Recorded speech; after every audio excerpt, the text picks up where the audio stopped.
படிக்கிறேன்.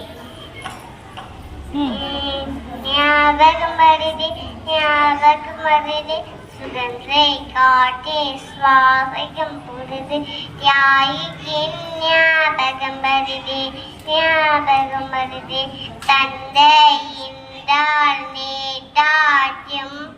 அன்பு இருந்தால் அன்னை தெரேசாவும் வீரன் என்றால் வேலுநாச்சியாரும் அகிம்சை இருந்தால் காந்தியும்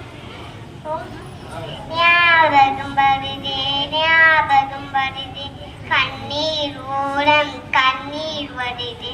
கண்ணீர் ஓரம் கண்ணீர் வருது சத்தம் இருந்தால் அம்பேத்கரும் மாமா இருந்தால் நேருவும் கப்பல்